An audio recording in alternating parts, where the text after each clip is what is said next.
Assalamualaikum, perkenalkan aku Henry. Cerita yang akan aku bagikan ini tidak jauh dari kegemaranku, yaitu mendaki gunung. Mengingat kembali setiap detail kejadian lebih dari 20 tahun yang lalu bukanlah hal yang mudah. Apalagi menuangkannya ke dalam sebuah cerita. Benar-benar menguras energi. Semoga cerita ini bisa dijadikan pelajaran. Bulan Februari tahun 2000, entah tanggal berapa, tapi yang pasti ini adalah masa akhir tahun Hijriah dan akan memasuki awal tahun, yaitu bulan Muharram atau bulan Suro dalam penanggalan Jawa, di mana banyak dipercaya sebagai bulan sakral yang akan banyak aktivitas alam gaib pada bulan ini. Aku dan beberapa temanku di organisasi pecinta alam yang belum lama kami bentuk merencanakan pendakian ke Gunung Sindoro pada malam 1 Suro. Bukan tanpa alasan, karena tanggal 1 Suro juga merupakan hari libur nasional. Maka kami memanfaatkan hari libur ini untuk pendakian gunung. Alasan kami hanya itu, bukan alasan lain, apalagi yang berkaitan dengan hal gaib. Kami bukan kelompok yang menekuni dunia mistis dan sejenisnya. Gunung Sindoro kami pilih karena kami memiliki kenalan yang berasal dari kaki Gunung Sindoro. Sebut saja namanya Sandi, bukan dari desa di mana jalur pendakian resmi berada, tetapi dari desa Sandi tersebut juga ada jalur menuju ke puncak. Jadi kami menyambut baik tawaran dia dengan alasan jalur yang akan kami lewati nanti bakal sepi tanpa hiruk-pikuk pendaki lain, dan pastinya akan ada tim yang mengawal pendakian kami hingga ke puncak. Jadi kami tidak perlu khawatir terjadi hal buruk, terutama tersesat. Beberapa hari menjelang keberangkatan, ada sedikit insiden dengan kelompok lain yang juga tergabung dalam satu forum pecinta alam di kotaku. Mereka berniat menggagalkan pendakian kami dan ingin mengalihkan ke kegiatan lainnya dengan dalih kami adalah anggota forum dan harus mengikuti kegiatan forum. Tapi dengan tegas kami menolaknya. Kalaupun kelompok kami dikeluarkan dari keanggotaan pun tak masalah. Dan lucunya, tanpa konfirmasi sebelumnya, ternyata mereka malah ikut dalam pendakian kami dengan langsung menyusul ke lokasi. Rombongan yang tiba-tiba menyusul inilah awal mula kekacauan yang nantinya terjadi karena minimnya koordinasi. Singkat cerita, kami pun berangkat menuju ke Sandi, di salah satu desa di kaki Gunung Sindoro. Sore menjelang petang, kami semua sudah sampai di lokasi. Selanjutnya, kita sebut saja rumah Sandi ini dengan kata base camp. Usai beramah tamah dengan anggota keluarga lainnya, kami beristirahat sejenak karena pendakian akan langsung kami mulai malam ini juga. Sekitar jam 9 malam, kami sudah bersiap untuk mulai mendaki Gunung Sindoro. Tentunya beserta personil tambahan yang menyusul kami tadi. Tapak demi tapak, Kali Ayun merayapi punggung Sindoro dengan pelan namun pasti. Usai meninggalkan pemukiman penduduk, kami mulai memasuki area perkebunan warga yang umumnya ditanami tembakau. Udara dingin kini terasa semakin menusuk, diiringi dengan butiran tipis rina yang turun sejak sore tadi. Tidak deras. Oleh karenanya, kami tetap bergerak untuk melanjutkan pendakian malam itu. Di tengah perjalanan, Sandi berpesan. Semua percakapan aslinya menggunakan bahasa Jawa, tapi aku akan langsung berkata menggunakan bahasa Indonesia, supaya tidak repot untuk menerjemahkan. Nanti kalau dengar suara gamelan, biarkan saja. Sudah biasa warga sini ada acara di malam satu suro. Ucap Sandi kepadaku. Posisiku saat ini berada di depan, bersama Sandi sebagai penunjuk jalan. Bersama denganku juga ada Anton, sedangkan yang lainnya mengekor secara berurutan ke belakang. Aku tidak tahu pasti berapa total peserta dalam pendakian ini. Yang jelas lebih dari 30 orang, yang merupakan gabungan dari beberapa kelompok. Mendengar ucapan Sandi tadi, aku tidak begitu memikirkannya. Mungkin dia hanya mengingatkan supaya aku dan yang lainnya tidak kaget, apalagi takut jika nantinya mendengar suara gamelan, karena hal itu sudah biasa di jalur pendakian ini. Saat kami sampai di ujung area perkebunan dan hendak memasuki area hutan, tiba-tiba Sandi menghentikan langkah kami. Dia lalu memandang ke arah seberang lembah di samping kanan posisi kami berdiri. Aku pun lantas mengikutinya, melihat ke arah yang dilihat Sandi. Ternyata di atas punggungan sebelah sana ada orang berdiri sambil merokok. Orang yang berada di kejauhan itu lantas berteriak kepada kami, "Jangan lewat situ, kalian salah jalan. Nanti kesulitan kalau mau kembali," ucap seseorang di seberang sana. "Lalu lewatnya mana, Kang?" jawab si Sandi. "Ambil kiri, turun sedikit, lalu memutar. Nanti kalian ketemu jalan naik," ucapnya lagi. "Terima kasih, Kang," jawab si Sandi.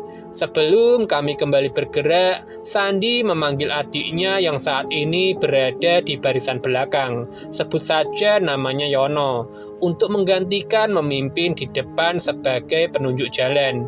Yono pun menerima tugas dari kakaknya dan segera mengajak kami semua melanjutkan pendakian. Sebelum mulai berjalan, aku sempatkan kembali melihat ke arah orang yang menunjukkan jalan tadi, dan ternyata orang itu sudah tidak ada di sana. Dan belakangan saat pendakian ini telah usai, kami baru menyadari bahwa yang menunjukkan jalan kepada kami sebetulnya bukan manusia. Bagaimana tidak? Secara logika, apa yang dilakukan penduduk malam-malam di kebun, apalagi ini bukan musim tanam tembakau.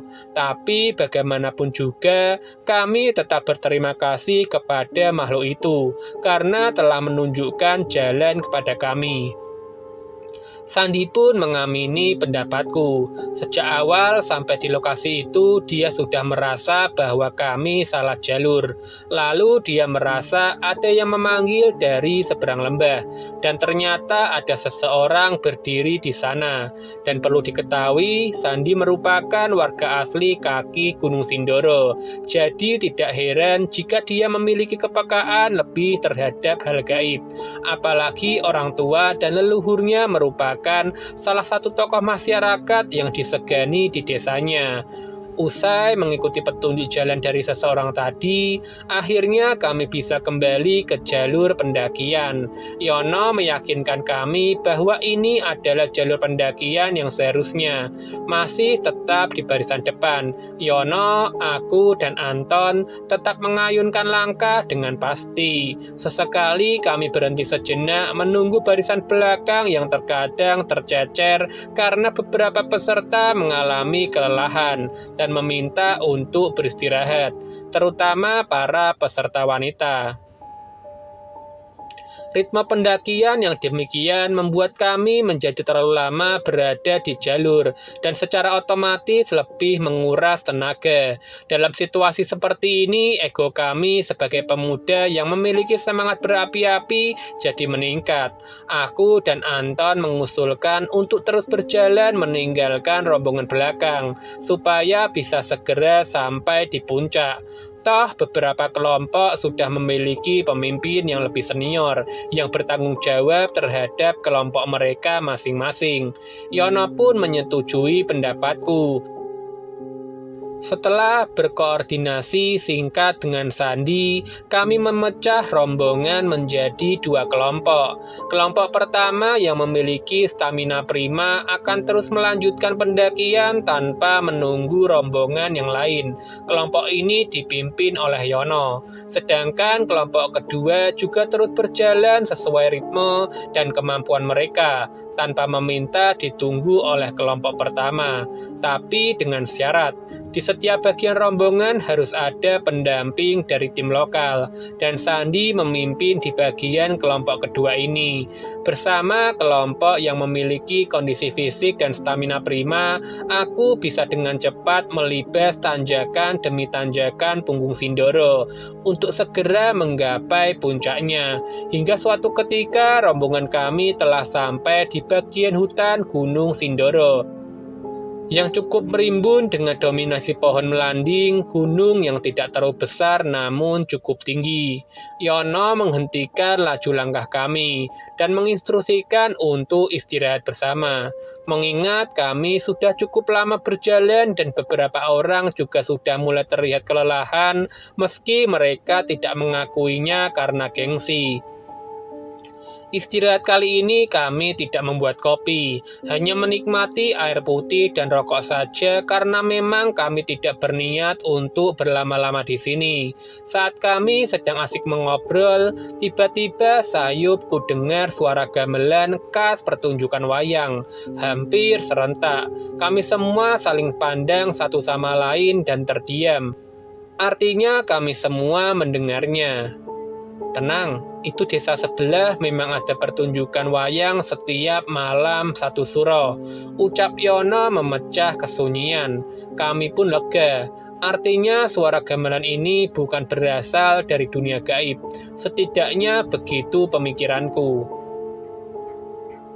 Dirasa cukup istirahat, kami sepakat untuk melanjutkan perjalanan. Saat kami hendak beranjak, salah satu temanku yang bernama Diki menemukan sesuatu tergeletak di tanah dan terinjak olehnya.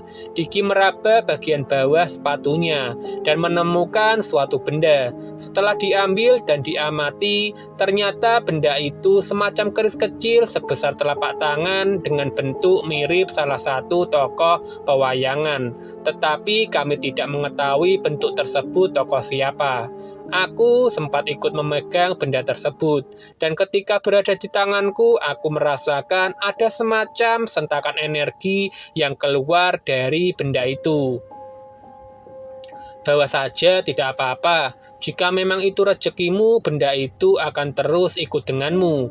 Tapi jika bukan, dia akan hilang dengan sendirinya. Ucap Yono kepada Diki. Tapi gunanya untuk apa ini, Mas? Tanya si Diki. Aku juga tidak tahu. Kalau memang ada manfaatnya, biasanya nanti kamu akan tahu dengan sendirinya. Jawab si Yono. Mengikuti saran Yono, akhirnya Diki membawa benda tersebut dengan memasukkannya ke dalam ranselnya, dan kami pun bergegas melanjutkan pendakian. Pendakian pun kami lanjutkan.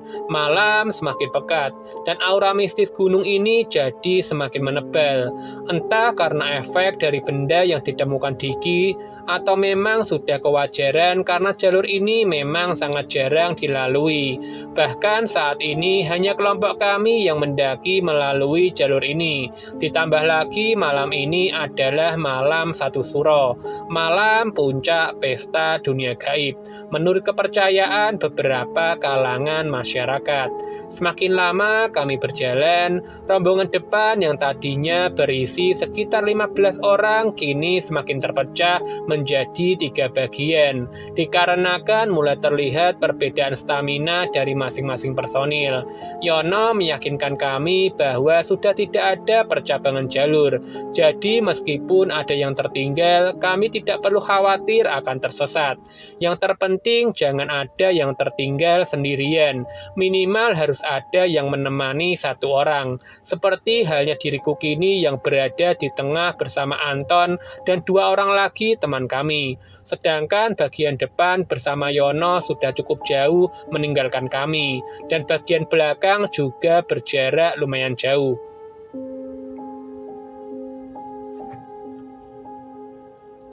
Lumayan juga ya trek jalur ini, jarang ada bonus, nggak kayak jalur kedung.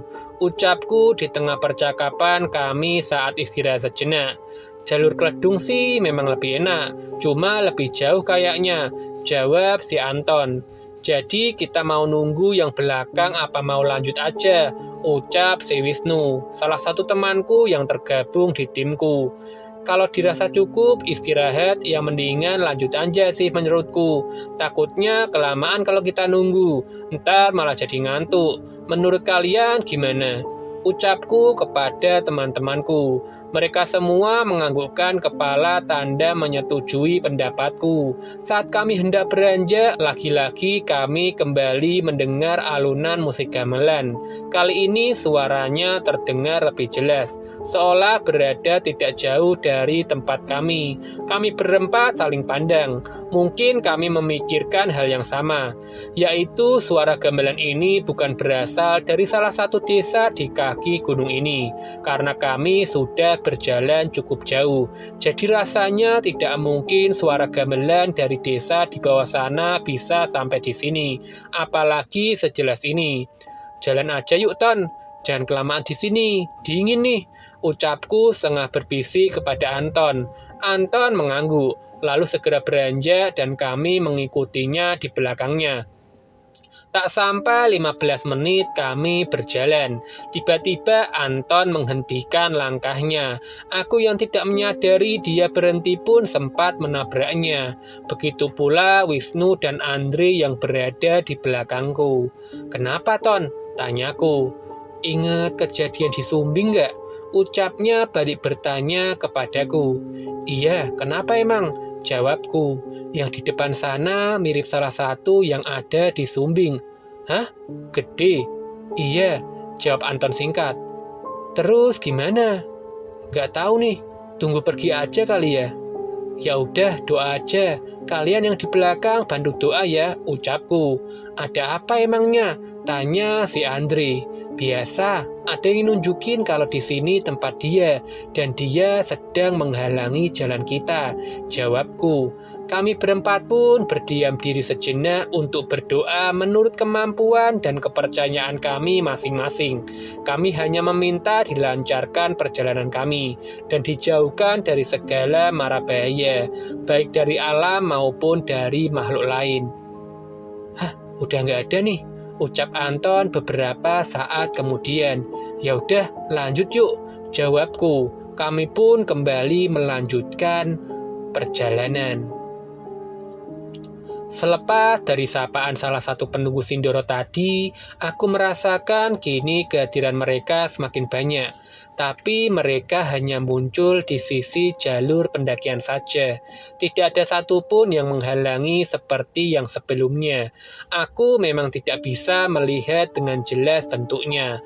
Paling hanya berbentuk kabut tipis menggulung atau bayangan samar membentuk siluet tipis seperti bentuk manusia atau hewan. Tapi aku sangat jelas bisa merasakan jika mereka memang hadir di sini.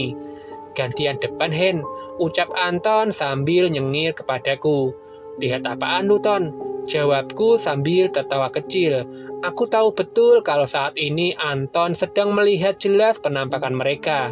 Berbeda denganku, Anton memang terkadang dapat melihat dengan jelas penampakan makhluk gaib, bahkan dalam bentuk-bentuk yang menyeramkan.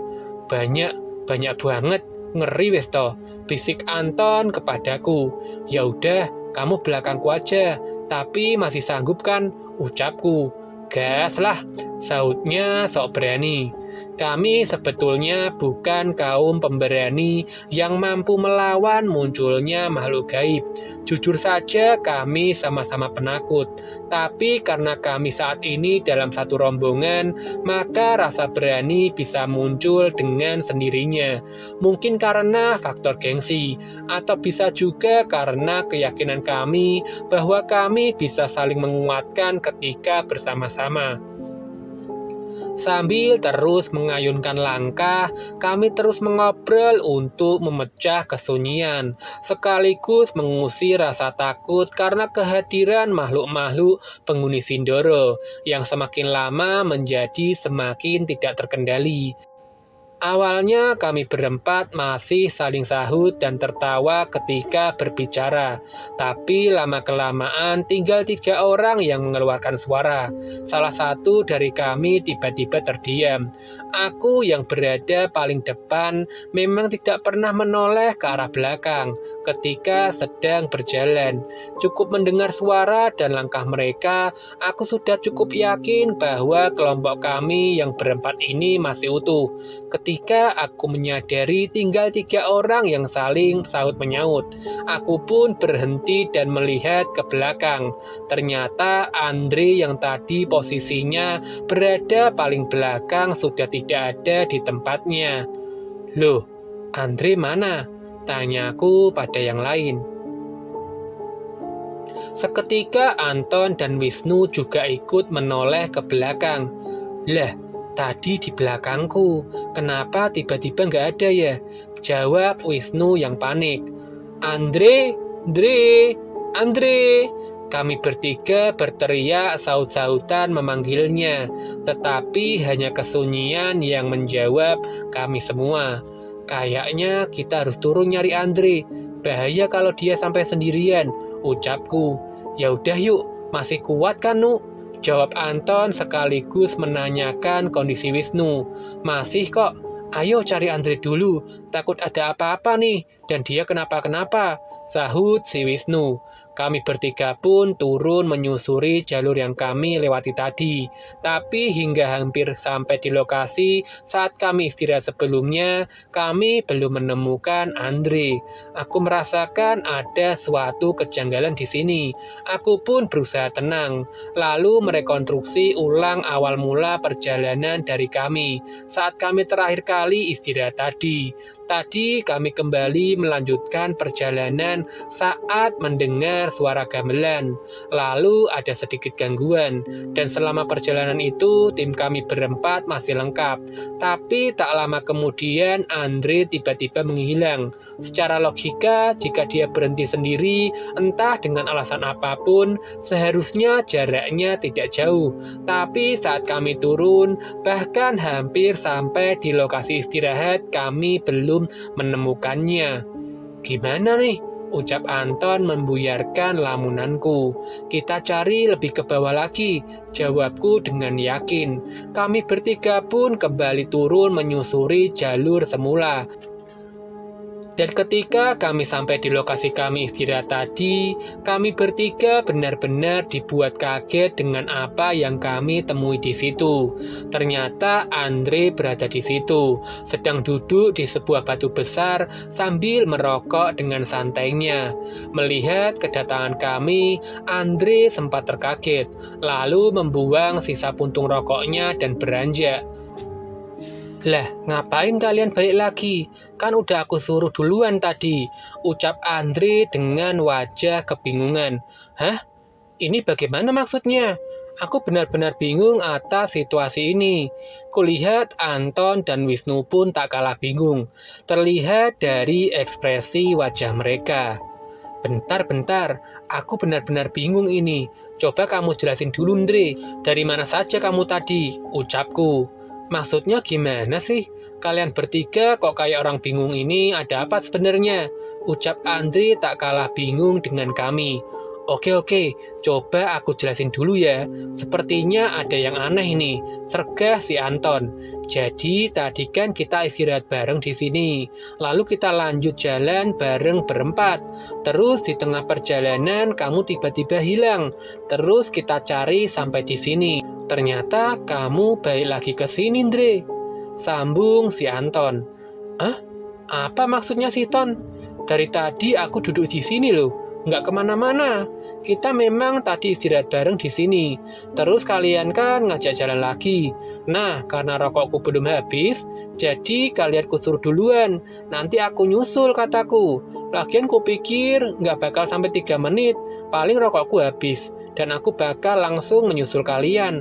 Pas aku lagi siap-siap mau jalan, tahu-tahu kalian malah balik lagi ke sini, pakai wajah bingung segala," jelas si Andre.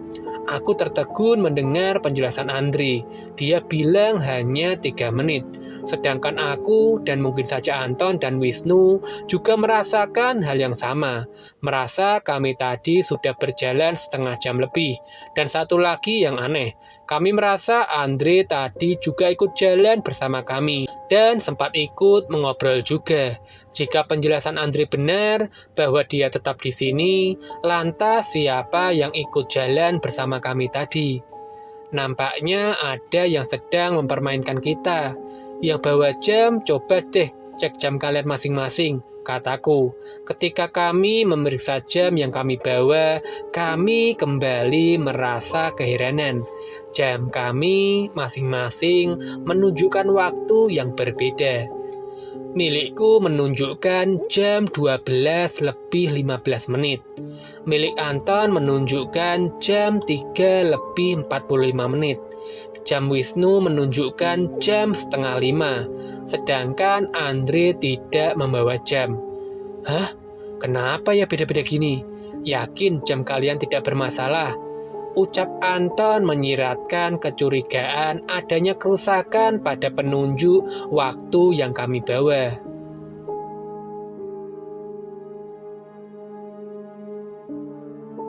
Penasaran dengan kelanjutan ceritanya? Nantikan part yang kedua tentang pendakian di jalur Gunung Sindoro. Akhir kata, salam ketakutan.